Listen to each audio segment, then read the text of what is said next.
morning, everyone. It's good to be here this morning. Good to see all of you. I have an announcement. Today, the UB women's soccer team is playing in the Elite Eight of the national level NCAA Division II championship. I encourage you all to go. Did I say 1 o'clock? Oh, 1 o'clock. I brought my UB soccer jacket to wear. Yeah, like that. Yeah. You see the record as of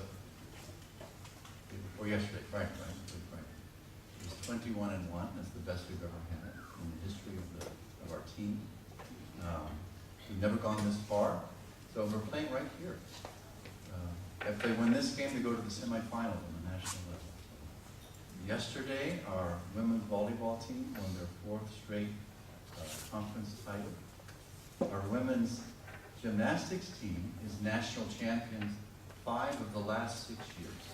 Did you know that? There's a bunch more. I can't remember them all. We've regularly won the league title, the conference title. And basketball season just starting, and I know men's team's going to be good. They were picked 24th in the nation. The women's soccer team most recently ranked 4th in America. So, that's really something to be proud of. That's something that's the fruit of everybody's hard work. So that was my announcement. So I'd like to talk this morning about the topic, the divine within us. Each of us has some special goodness about us. And everyone's a little different. Some of us are quite different from each other. But there's an intrinsic, inherent goodness within each one of us. And that has been put there by God. This is a quote from True Father about our life course. Father taught us very clearly that our life is from birth on earth until the time we enter the spirit world. It is a process. And our life goes in cycles.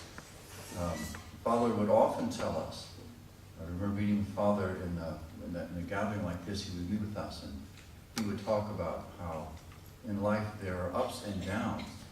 There are cycles. There are times when you're on the top of the mountain, but as soon as you're on the top, you go down. He said that's the best way, because then you can go down and climb the next mountain that's on your path. Of course, we want to stay on top of the mountain, right? We don't want to go down. So Father said you have to go down so you can go up again, you can go higher. And so what you need to do is when you go down as fast as you can. Experience the depth and catch some momentum and swing up. That's what Father told us to do.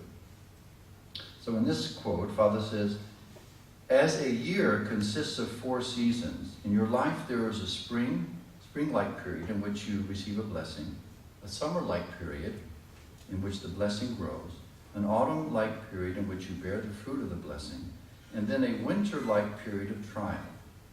Be grateful for trials.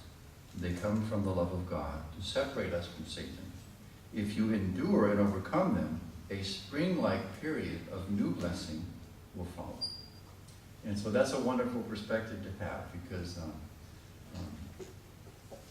remember when I first joined the church, I really thought, within a short period of time, things would really change. And then I was changed. Of course, I didn't think I had to change so much, There's other people that had to change.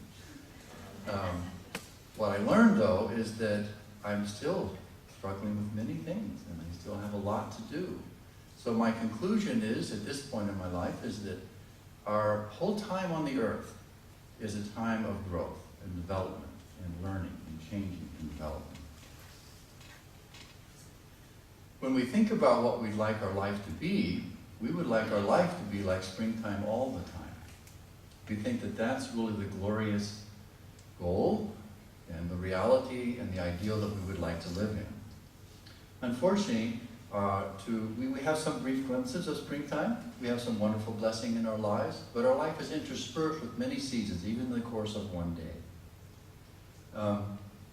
Happiness is not always about being more happy or more wealthy or having more reward or being having more promotion. about that. Sometimes it's about appreciating the smaller things in life. Maybe appreciating and recognizing that the less can be better than more in some cases. I love this cartoon. Here's Charlie Brown. You know Charlie Brown, right? Charlie Brown is always kind of like depressed. He's always like, he can never, his baseball team always loses. He always gets a line drive knocked back to the box, and he spills it over and his glove goes flying. Poor Charlie Brown, he's always lamenting why his life is so poor and why he's not doing well. And I used to read Peanuts every day when I was a kid. So this is a nice one. Charlie Brown is sitting on the dock, they're thinking about their life, And so he says, Snoopy, someday we will all die. And then Snoopy says, true, but on all other days we will not. Isn't that really true? We tend to focus, don't we do this all the time? We tend to focus on the tragedy and how bad things are, But actually we have a lot to be grateful for, so let's talk about that. The gratefulness that we can feel for what we have without and within. This is a nice quote. This is from Rick Warren, the famous evangelical preacher. What surprises me most about God is that the creator of the universe should want a relationship with me. Isn't that a wonderful thing? Actually, God really does want a relationship with each one of us. If we are God's children, don't you want a relationship with your children? Don't you want to reach out to them, don't you? Of course you do, always. It's no different with God. Actually, God is seeking us every single day. But in our effort to understand our value, we kind of misplace our emphasis or our focus. Some of us, all of us at one time or another are worried about what other people think about us. And that's actually part of life, and you should be concerned about that to a degree. But our happiness and our value does not come from others. The value comes from God, our Father, and for who we are. And simply pleasing people may not necessarily lead you to happiness. So your value does not decrease based on someone's inability to see your worth. Maybe someone doesn't recognize how God is working in your life, but God recognizes how He's working in your life. At the same time, we have many experiences in our life. We go through many circumstances with many people. But not everybody is going to remain in our life. Sometimes God sends someone to us to give us an experience by which we can grow. We want to cling, right? Don't we want to cling? We don't want to let go. We want to hold on to them. We don't want to lose. We think we're losing things. But actually, God as our Father is guiding us in situations. He's putting things before us and preparing our way for us to benefit from them. Our goal in life, I think, is to be happy, to experience true love. And true love is unconditional love. And I picked this little quote here that I found. Everybody know who Brian Wilson is? No? Okay, you know. Brian Wilson was a lead singer and lyricist for the Beach Boys. And he's kind of a very kind of, of course, young guys probably don't know that, right? But he was a very kind of revolutionary songwriter. People think of him mostly in terms of surf songs and stuff like that, going to the beach and having fun. But actually his musical, I'm not a musician, you probably understand this better, Doug. The arrangements that he made, the melodies, the harmonies, I don't know, all those things were actually pretty revolutionary for his time. And I picked this quote because I just recently saw a movie about him. Did you see that movie? Love and Mercy. It's from the title of one of his very recent albums. And he lived a life where he went through tremendous struggle. Some people would say mental illness or spiritual difficulties, a struggle with drugs and with alcohol, and just actually, at least in the way the film portrayed it, a great struggle in his relationship with his father that affected his life a lot. And as he came out of his difficulties, he wrote this lyrics looking for unconditional love. And I think that's something that we're all looking for. But what I like about this quote is that unconditional love is not something that you can understand until you've experienced it. Our life of faith is a life of experience. It's not a life of reading about something or talking about it. You can't really get what Father is teaching us till you come to experience, you come to live that in your life. So we're looking to live a life of unconditional love, but actually we are facing so many struggles in that effort every day. We're under a lot of pressure. Our popular culture puts a lot of pressure and burden on us. A lot of temptations, a lot of suggestions about how to live your life. And sometimes we feel that we need to conform. Or if the source of our information tends to be only the media, the popular media, or the internet, we reduce the opportunity for God to speak to us because we're only getting things from a certain point of view. And that point of view can actually be harmful to us. The Barbie figure, right? That women are by the media and by industry are held up to be like the ideal shape of a body. Women become unhappy if they're not able, but not just women, men also. You have to look a certain way, you have to be a certain way. The over pursuit to accumulate wealth, looking for money. And if I have more money, I'm going to be happy. My parents didn't have money and they struggled and were so miserable. If I have more money, I'm going to be happy. And the constant pressure that we receive, in our daily life is a choking point for us. And then social media. There's nothing wrong with social media. I love social media. But we're living in a generation where people are seeking to find their value, perhaps through those outlets, in an exclusive way. And that can be part of it, but it can also drive us in a direction that contributes to our feeling of being lost. So we're experiencing today a certain confusion, material wealth versus spiritual wealth, women's role in society, transgender and homosexuality. These are issues that are hot topics today. And because we listen to them in the media all the time, we're influenced by what? We get lost a little bit. In truth, God is trying to restore all these things. It's a part of his process, right? He wants to return us to his original place and value, and he wants us to live our life according to certain instruction. I remember looking at a textbook not too long ago, an old textbook that I found in the bookstore. I forget what it was, like an old grammar, or some kind of grammar school textbook for young students reading. And then it was on each page at the bottom, sometimes at the top, there were all these wonderful sayings about how to live your life. This kind of guidance of how to live a moral and ethical life is wonderful. And it was the way that people were taught in those days. Today there's an absence of that. There's a dearth of that. And we don't know. We're not given that kind of information. We do talk about rights. We do talk about legislation. We talk about political content. But if that's our only focus, we can very easily become misguided in our lives. So we are by nature individuals inheriting a fallen nature because of our separation from God. Selfishness in our lives causes damaging actions to ourselves and to others. And when you're selfish, you don't really take responsibility for yourself. You don't easily recognize. You tend to say, I'm not responsible, they're responsible. You tend to blame others. And as a result, when you blame, it causes more damaging actions. And this is kind of a cycle that we live in. Father teaches us to look to God for answers and to see things from God's perspective, to be able to discover, of course, our parents, our heavenly parents, but also to discover who we are.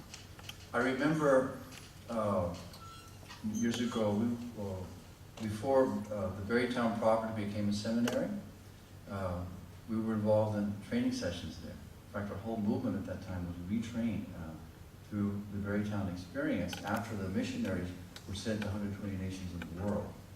And one of the first opportunities I had to be really close to Father was in Berrytown when he came to the main lecture hall and spoke to us in 120-day training. And I sat up in the front row with another friend of mine, and Father started to talk about relationship with God and prayer. And he said, when I pray, I look down inside myself. And he touched his chest like this. I pray, I look down inside myself. So that kind of revealed, because I always thought that God was outside of me. God could not be within me. But actually, Father was saying, he looks inside himself to find God. So our first step, I think, to find answers to our questions is to make effort to make contact with God. Make contact with God and make contact with ourselves. And as we do this, we discover who we are. Trust is important. Trust is really, really important. Our heavenly parents are someone that we can trust and we can submit to. Prayer and communication with God helps us to receive deeper understanding. But as I think one of the songs that we sang said, we need to yield to God. God can speak to us, but do we resist him? Usually, many times God is, as the first quote in the presentation said, we don't just get blessing, we get trials or an absence of spring that's different. Sometimes that comes, and then that's actually God suggesting us a certain path, but we tend to resist. I know I do. I tend to resist. I tend to push it away. But we need to yield to God. We need to open ourselves and say, this is difficult to do, but I will try. I will make effort. That means taking action upon what we hear from God. In a way, we can't live spiritually without God. God is like the oxygen that feeds our spirit. So when we pray and we live a life centered upon God, then we're living together with God. Let's live our lives daily with God. Prayer also is an honest sharing. Prayer is not can be a formulaic presentation. There are many written prayers that you can recite, you can memorize. But really, when you think about God being your Father, then actually you are sharing your heart honestly and openly with your parents. So like, I was going through one particular thing, and why don't I just talk to God about it? Why don't I just go to him and say, look, God, what do I do about this? Share with God as you would with your Father. Sometimes it takes a lot of courage and a lot of humility to go talk to someone and ask them, what should you do about this? Or here's my situation. We don't want to appear to be vulnerable. We don't want to appear to not know. We do not want to appear to be in control. But in reality, we don't know always. We're not always in control. Right? And we need help. We need help. So even in the difficult times, perhaps in the difficult times, it's good to go and just share with God in whatever way that you feel comfortable doing that, but to challenge ourselves in that way.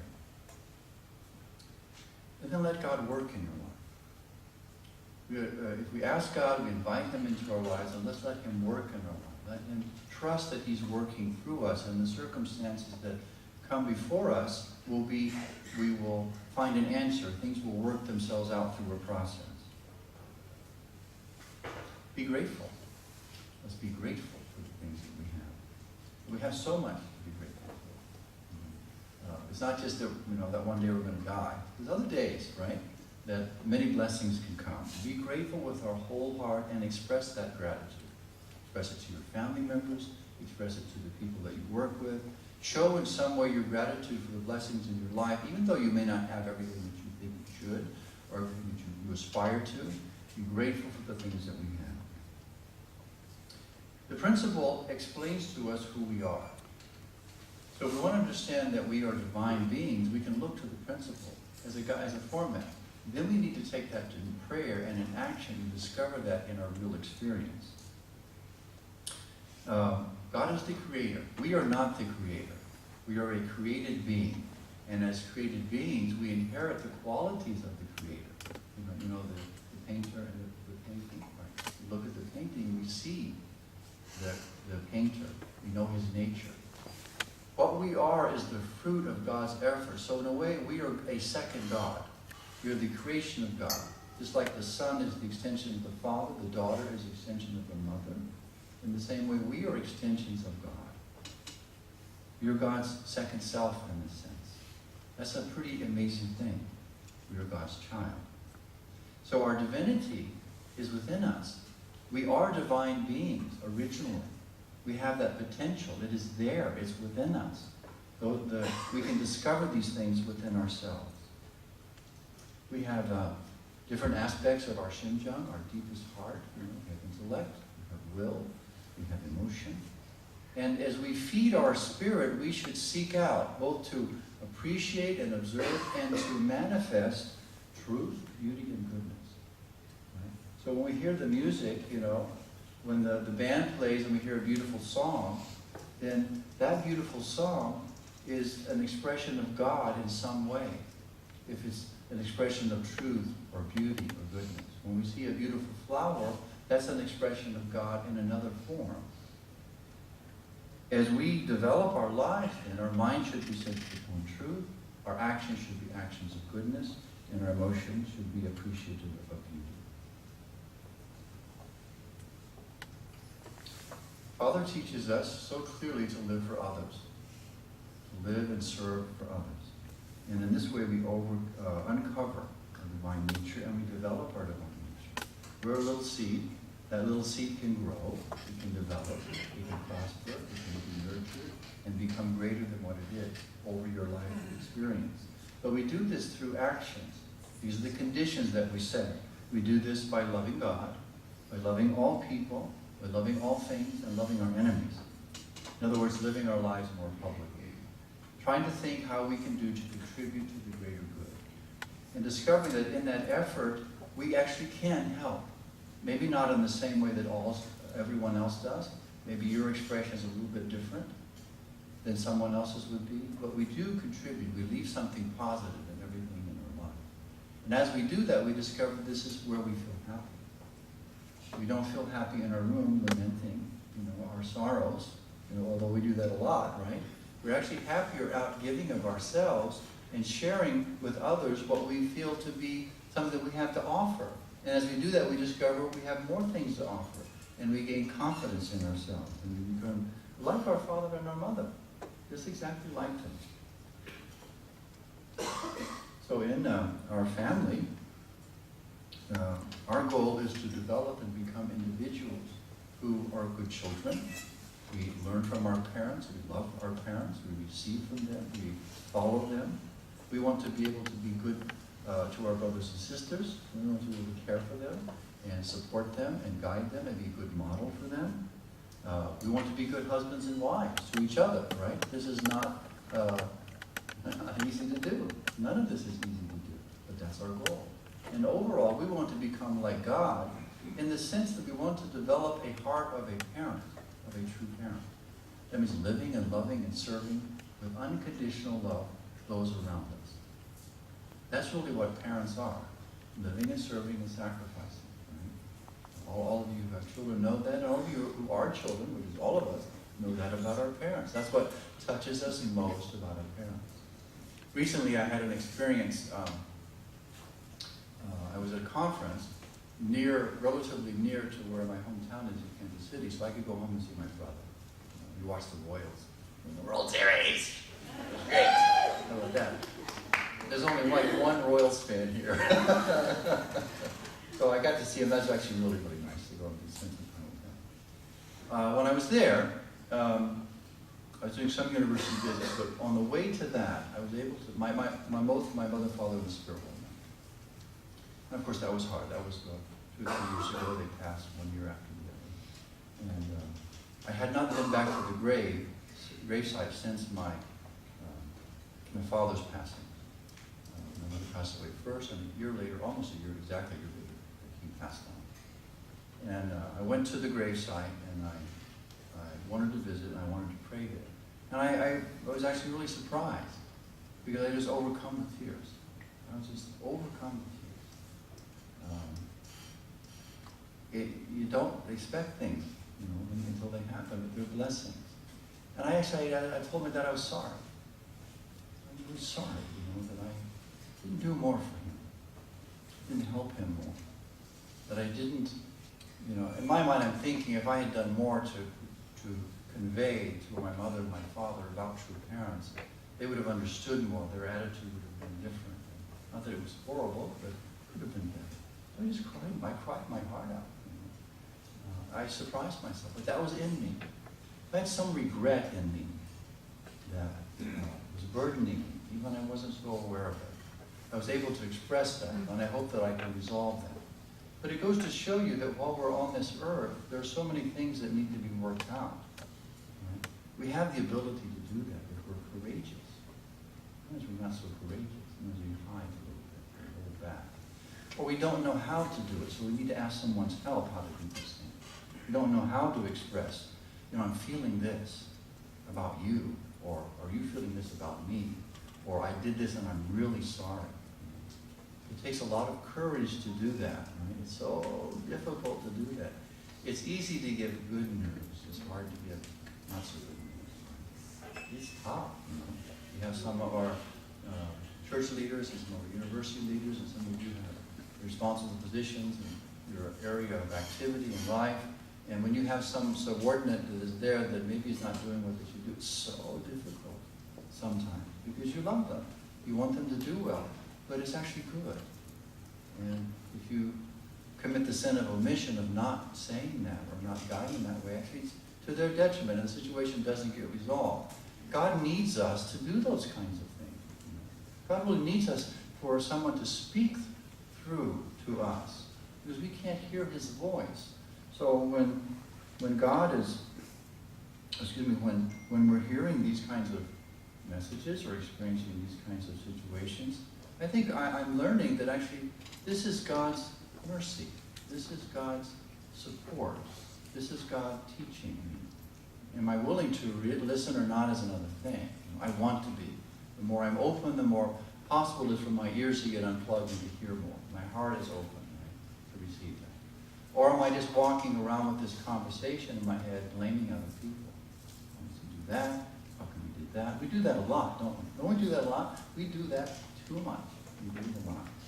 But we want to grow to become individuals who have hearts of parents. That's really what it means to be mature.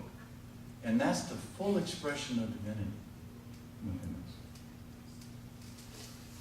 I remember we used to go to state leader meetings with Father in Belvedere, in the garage there. Father would stand on the stage and would teach us and talk to us for hours. One of the things I remember he talked about are like 3 consecutive state leader meetings, and we go once a month.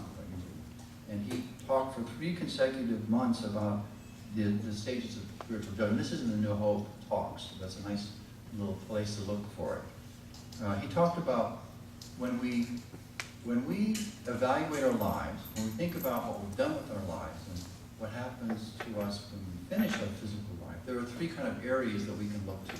First of all, our character. What was our character like? How much did we love other people? So we don't judge ourselves about that. Actually, it's the others who judge us. Do you feel loved by me? I mean, I don't know. Do you? You would know, right? God would know. So that comes from God. Our public lifestyle, in other words, our life of service. How much do we live in service to others? Giving out unconditionally as God has given to us. In other words, emulating and coming in to be the image of God. Public money. Father talks so much about public money. So much. You talk to the leaders and say, this is not your money. How many times have you heard that? This is not your money. It doesn't belong to you. It's not something, you have your personal money perhaps, but the public funds, the church funds, the university funds, they don't belong to any one individual. They're for the good of the public purpose. And so you don't want to abuse that. So in our life then, we have certain, you call them laws, they're principles that we should follow. If we follow these principles, then we naturally, our life unfolds in a good way. Preserve your lineage, in other words, purity, sexual purity. Be chaste. Be loyal. Be a spouse bound to your spouse. Prepare for your marriage in a chaste way. Respect others. And here it says no violation of human rights. That's what we say in the media. But what does that mean? It's good to know what that means. It means to respect the sanctity of human life. And I looked up sanctity. I hadn't done that in a long time. And this is the definition. The first definition I found. The holiness of life and character. Godliness. So human rights, the whole concept of human rights comes from the fact that we are godly beings. We respect others because we are of God. We are of our father or our mother in heaven. So naturally, that's what we're expecting. Right? So we live that, we live this way, our life can become a great life, a prosperous life. Not a life without difficulties or challenges. Oh my gosh. I don't think that, that's not in the picture. I don't know, even in heaven, is there probably some challenges, right? So accepting it fearlessly, courageously, strengthens us to face even greater difficulties. If we run away because I'm too proud or I'm too afraid, if I don't face my fears, then I cannot become greater than I am today. Isn't that a great thing? That is so hard to do. But actually, this is the path that actually God himself, that our true parents themselves have trudged ahead of us and opened the way for us to follow. So they made the path easier for us. I remember listening to Father in more than one speech. He would say, if people only understood about the spiritual world, then everyone would live their lives differently. Father had such hope in the books about the spiritual world and the relations, because it would give us an insight into what happens to us, where we go, what we do, what we're like once we leave this earthly plane. Because we know all we know the principle, we know that according to how we live our life on earth will determine our existence, the quality and level of our existence and our experience, the experience of love in the spiritual world. It's a direct relationship. So again, judgment, people, historically we've had this, particularly in Christianity, the idea that God's judging us and it's to heaven or to hell, right? But actually we've learned that actually that is not what takes place. God wants us all to be in heaven with him. You want all of your children, but whether your child is with you or not, is the fruit of your child, of you sharing with your child, guiding your child, loving your child, but it's also the fruit of your child responding to that, your good guidance. So when we go to the spirit world, we have already determined previously our place of residence.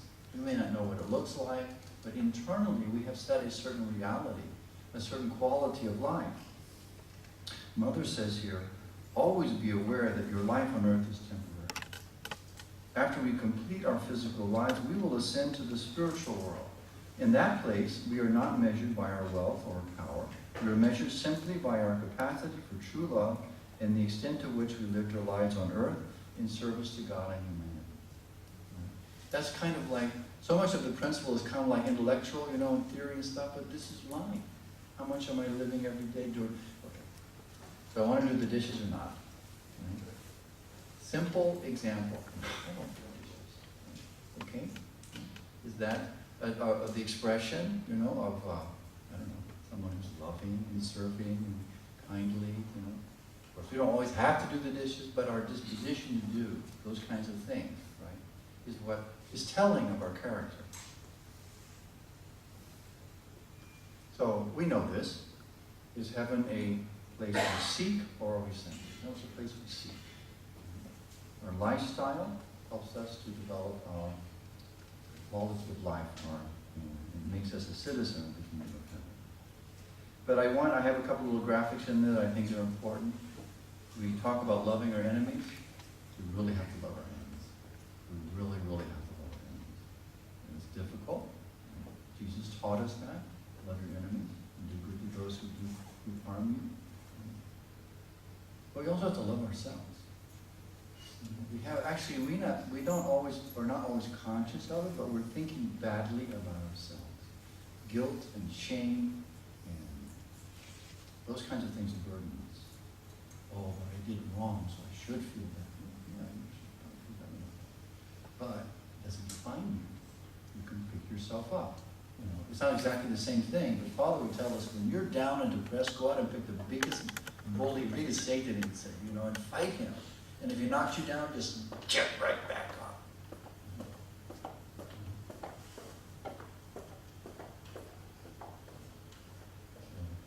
It's true that sometimes we do things we're not proud of. We do things that we're not happy with, and we don't even want people to know about them.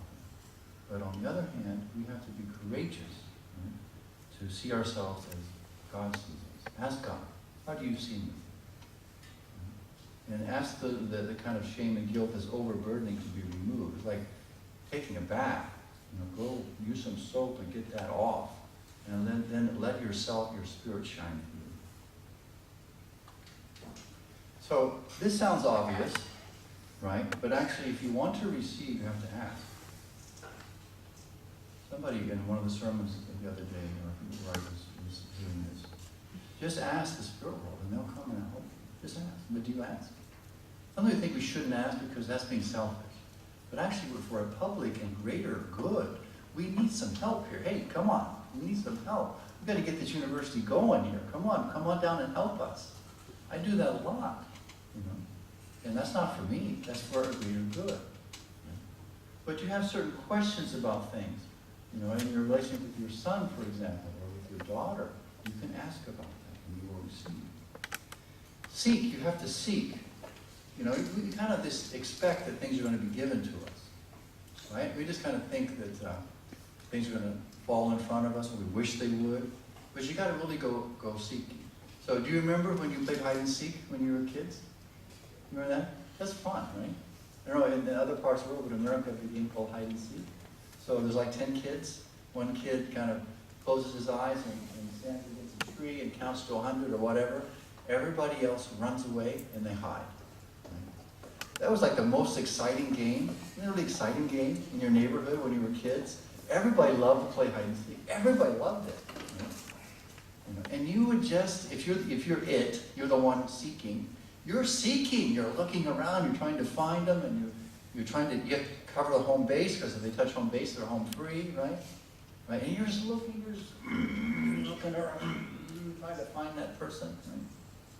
It was a challenge. You did it with enthusiasm. I know I did.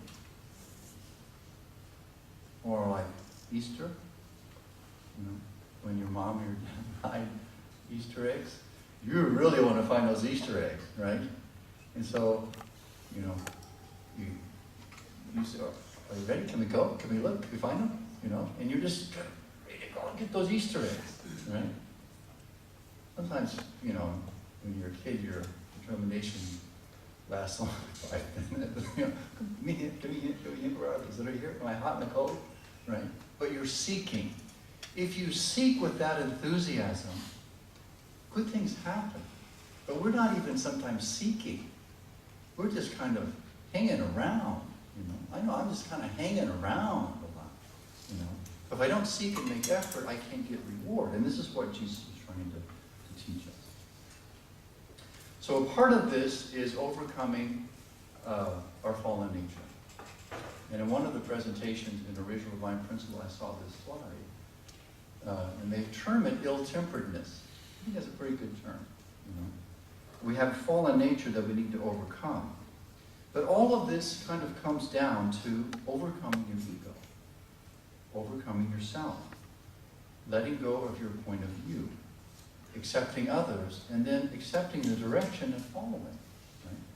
Right? I was trying to find this video that I saw the other day on Facebook. I just couldn't find it. It was these two, like big, burly Marine type guys, huge, muscular, big guys.